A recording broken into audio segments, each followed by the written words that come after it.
本期视频是新加坡前外长杨荣文2023年11月22日出席香港大学某论坛时演讲节选的第二部分。演讲中，他谈到中国崛起，带领世界走向多极化的趋势不可阻挡。二战后，美国依靠其军事力量建立起来的美元霸权和西方金融体系的坍塌不可避免，世界格局将会在混沌中涅槃重生。我们来看看他是怎么说的吧。 Because there is China now and there's India, so there's also Africa and the Middle East and Brazil. This multipolar world that we're entering is being born. We can see its rough shape. But the West, particularly the Americans, are fighting it. They rather it not happen. If they can stop China, they will try to stop China. But I think it's too late. How can you? These are ancient peoples in Asia. They have been ahead of the West for many centuries. Why should they not be able to rise again? They're not stupid. They're not unable to organize. But in this process, my fear is the Americans may exhaust themselves. Do you have so much resources? Are your people so productive? What do they depend on? They depend on the US dollar. Because if I can print the dollar, then I can spend. If I need more, I just print more or borrow more. But their servicing cost is going up, and there's inflation. And this may lead to a crisis. One day,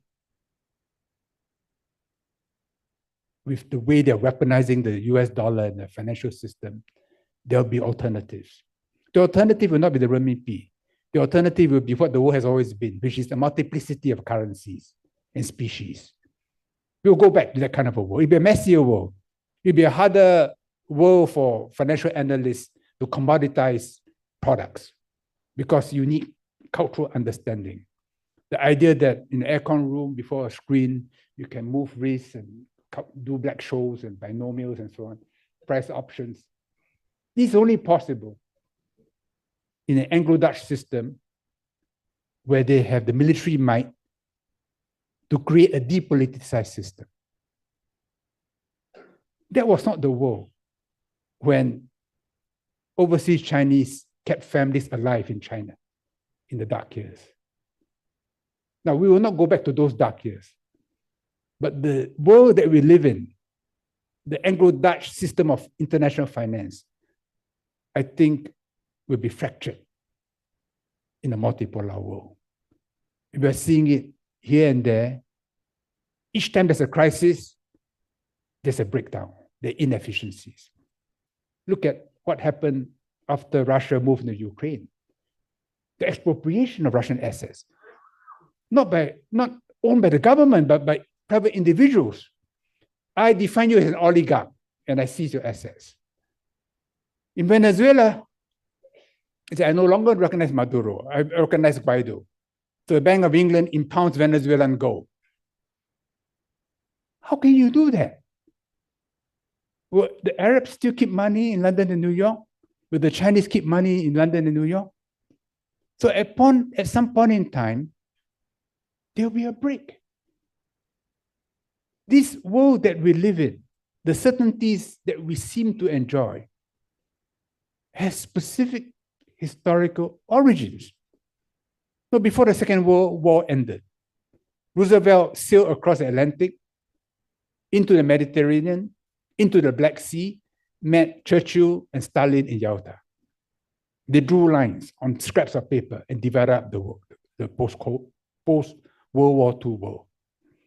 On the way out, on board a US cruiser, the Quincy, Roosevelt stopped in the Suez Canal, 5 days talking to Abdul Aziz. Abdul Aziz is the grandfather of MBS. All the kings of Saudi Arabia we're familiar with were the sons of Abdul Aziz. Out of that conversation, a few months before he died with Roosevelt, arose a critical agreement that in return for the US protecting the kingdom of Saudi Arabia, oil would be denominated in US dollars. And that anchored the US dollar and its dominance in the world. Now the grandson is changing it. He has joined BRICS. I don't think he loves America. But he will work with America. He's a very intelligent man. After 1956, the British left. The Americans took over the role of protecting all the Gulf states. And that's why they established Diego Garcia. It's a very secretive base. But without military might, you cannot maintain global order. 800 military bases in the world. Each is horrendously expensive to maintain. Some years ago, the US ambassador in Singapore invited me and my kids to visit the USS Kitty Hawk aircraft carrier. Not the best aircraft carriers, but one of the middling ones. So before going up, I saw someone delivering eggs. I said, how many eggs? He said, 2 million eggs. I think he must have got a zero wrong because the Chinese confuse E with Qian or one, all that, you know.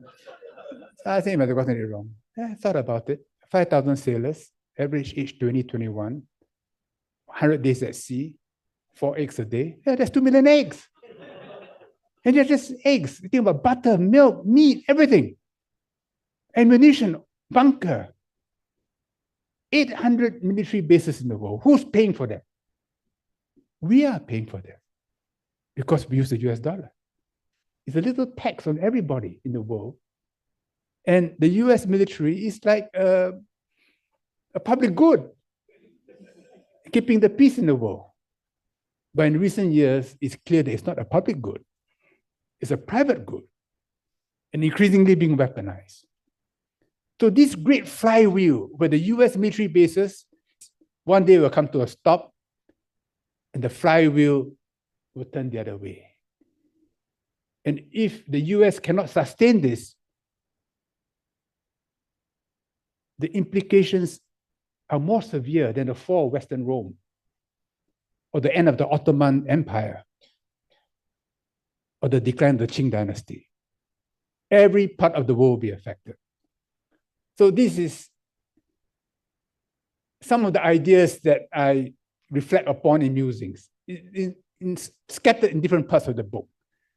But we are living in very interesting times, not just geopolitically, but underlying it, driving it, technological revolution, which creates new stresses in human society. Thank you.